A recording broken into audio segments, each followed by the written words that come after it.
Novel awkward chapter 21। तो last chapter में हमने देखा ही था, यनचैन को गुस्सा आता है और वो ग्लास को ज़मीन पर पटक देता है। तो चैप्टर स्टार्ट करते हैं। तो चैंगमो को होमोसेक्सुअलिटी से बहुत ही डर लगता था। जैसे ही वो वेन्यू से बाहर आते हैं, चैंगमो यीमू का हाथ छोड़ देता है। यनचैन की हार देखकर चैंगमो बहुत ही अच्छे मूड में था। ये उसके चेहरे को देखकर ही पता चल रहा था।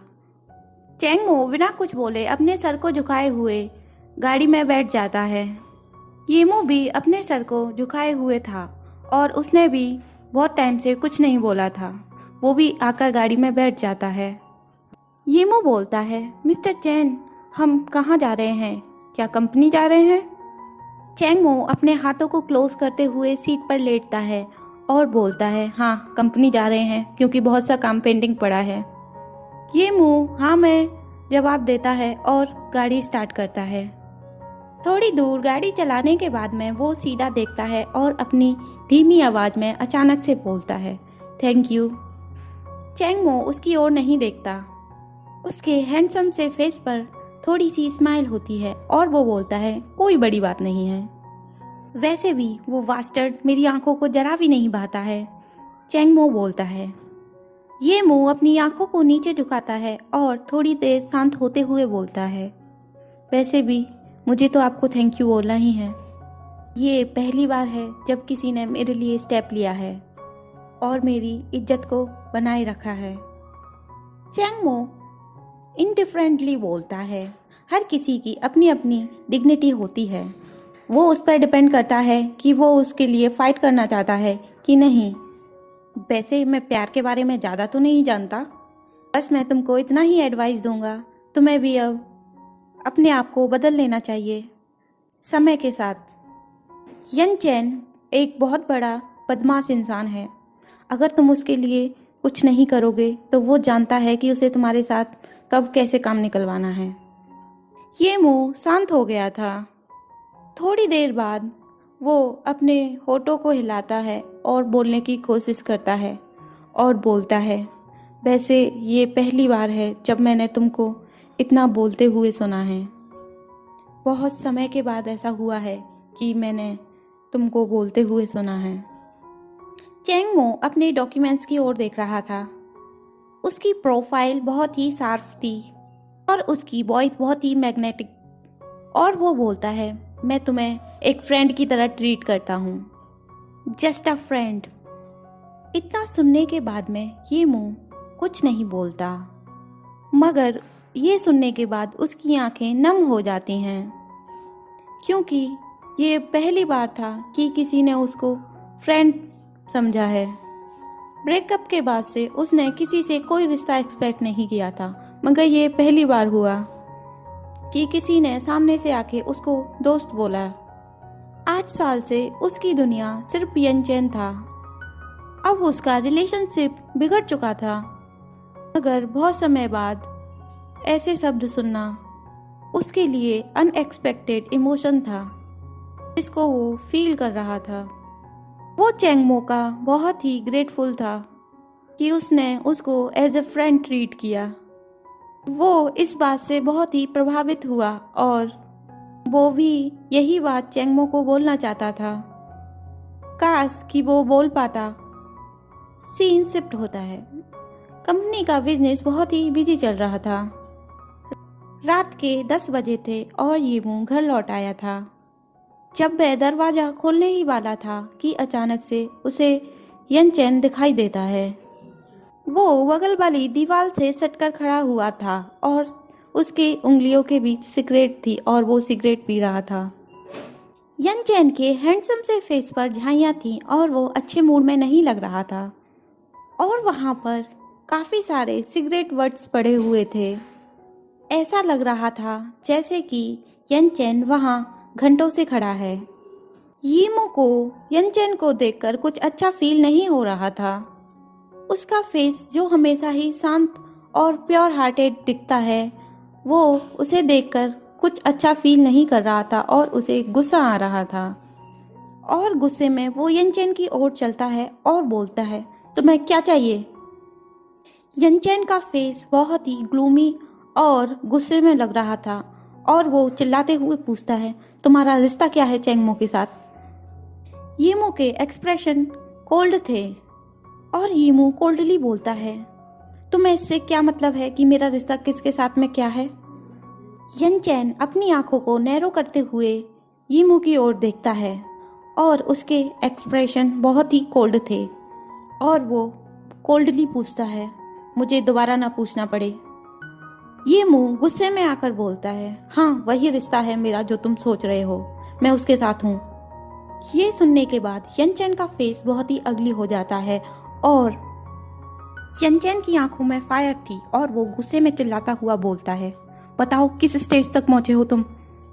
यीमू यनचैन के फेस की ओर देखता है और अपनी आंखों को नीचे झुकाते हुए बोलता है, हम वो सब कर चुके हैं जो हमें कर लेना चाहिए था। यनचैन को अचानक से और भी ज़्यादा गुस्सा आने लगता है जब वो यीमू का खुशी वाला चेहरा देखता है। अपनी जेलसी के कारण वो कुछ भी कर सकता था। बिना कुछ बोले वो आगे बढ़ता है और यीमू को कसकर पकड़ लेता है और उसकी गर्दन को कॉलर से दबाने लगता है और 2 चांटे मारते हुए बोलता है, क्या तुम जिंदा रहते हुए थक गए हो और अपनी जिंदगी से परेशान हो गए हो?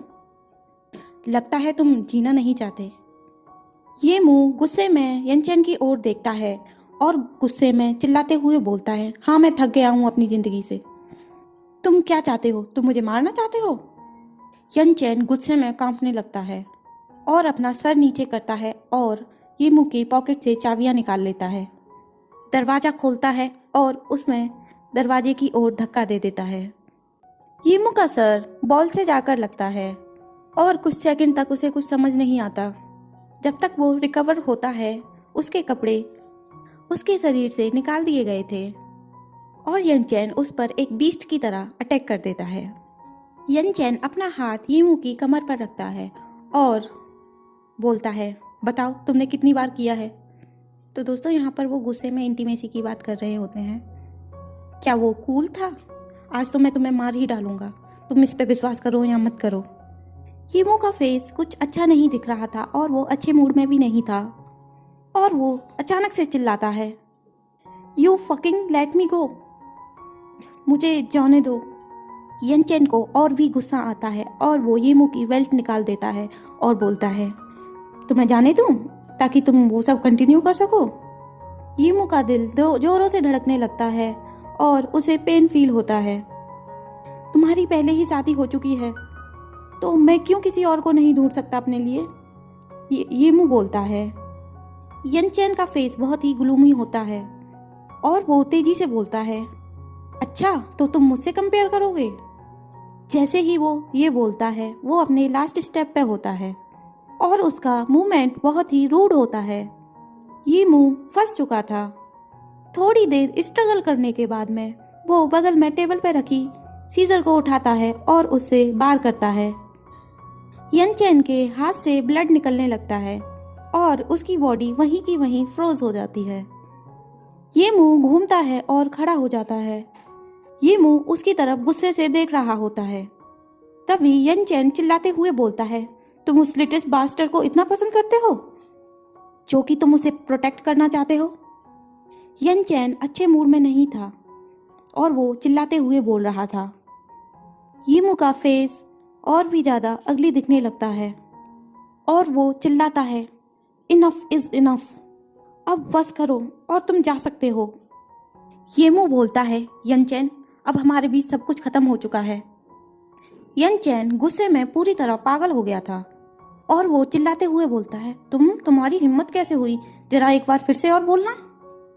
यीमू अपने लिप्स को टाइटली बंद करता है और बोलता है, मैं अभी गू हुआई को कॉल करूँगा, नहीं तो तुम अपने आप चले जाओ। चूज़ करो तुम्हें क्या करना है, खुद से जाओगे या मैं कॉल करूँ? यनचैन का फेस बहुत ही अगली हो गया था और वो कोल्डली देखते हुए बोलता है, तुम्हारी हिम्मत कैसे हुई मुझे धमकाने की? यीमू अपने एक्सप्रेशन को रिट्रीट नहीं करता है और बोलता है, हाँ मैं तुम्हें धमका रहा हूँ, ये तुम्हें पता होना चाहिए था जब से तुमने गू हुआई से शादी की है। यन चैन अपनी आइज को नैरो करता है और गुस्से में बोलता है, तो तुम्हें क्या लगता है मैं उससे डरता हूँ? ये मुंह कोल्डली स्माइल करता है। क्या तुम्हें डर नहीं लगता? अगर कोई इंसान तुम्हारे बारे में 8 साल तक सोचता रहा, अगर तुम गुस्सा हो जाए, चाहे बाहर में जाओ, तो तुम्हें क्या लगता है मैं तुमसे डरता हूँ? तुम अपनी पूरी जिंदगी भर के लिए रिग्रेट करोगे इस बात पर। जैसे ही ये मुंह ऐसा बोलता है और वो अपना मोबाइल फोन उठाता है।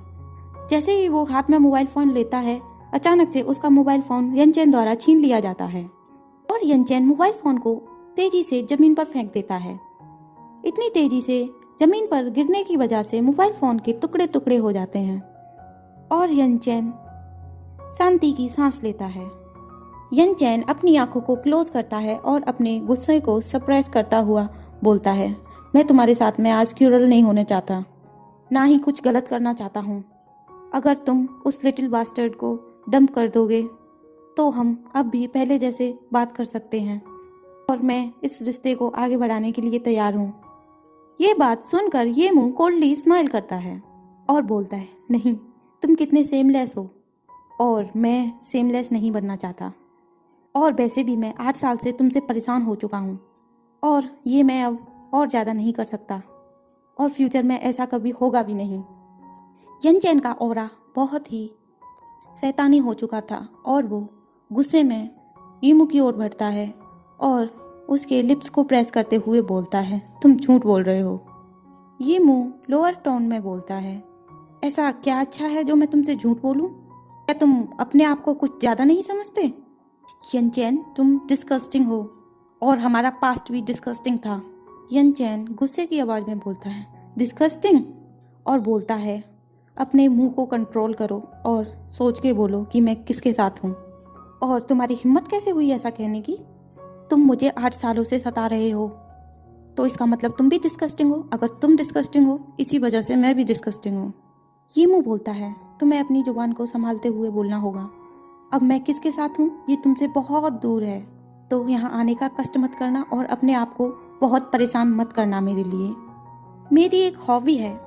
यनचैन अपनी आंखों में गुस्सा लिए हुए बोलता है, मुझे ये बिल्कुल पसंद नहीं कि लोग मेरी चीज़ का इस्तेमाल करें, चाहे वो मुझे पसंद हो या ना हो, मैं उसे अपने पास रखूं या फेंक दूं। मगर तुम चिंता मत करो, अगर तुम अच्छे से रहोगे तो मैं तुम्हारा हमेशा ही स्वागत करूंगा। ये मुंह एक्सप्रेशनलेसली बोलता है, तुम इतने सारे सालों में मेरे साथ में कब पोलाइट हुए हो? क्या तुम्हें याद है? यनचैन गुस्से में बोलता है, ये नॉनसेंस बंद करो, बस मुझे बताओ कि तुम्हें क्या चाहिए पहले जैसे होने के लिए। यीमू की आंखों में कॉन्फ्लिक्ट था और वो बोलता है, बस मुझे ज़्यादा कुछ नहीं चाहिए, बस इतना ही कि तुम गुहुआई को डाइवोर्स दे दो और मेरे घर के सामने आकर अपने घुटनों पर बैठकर मुझसे सॉरी बोल दो। और ऐसा तुम 3 दिन तक करोगे तो शायद मैं आगे कुछ सोच सकता हूँ। यनचैन यीमू की ओर देखता है और बोलता है, फक यू। यीमू सरकास्टिकली हंसता है और बोलता है, तो फिर चले जाओ यहाँ से और अपना समय बर्बाद मत करो। अब यनचैन का गुस्सा 7वें आसमान पर था और उसे इतना गुस्सा आता है कि वो आगे बढ़ता है और यीमू का कॉलर पकड़ लेता है और कांपते हुए होठों से बोलता है, तुम्हें इतना भी सेमलेस होने की ज़रूरत नहीं है। और इसी के साथ हमारा चैप्टर ख़त्म होता है। आगे के चैप्टर्स के लिए देखते रहिए स्टोरी बॉक्स।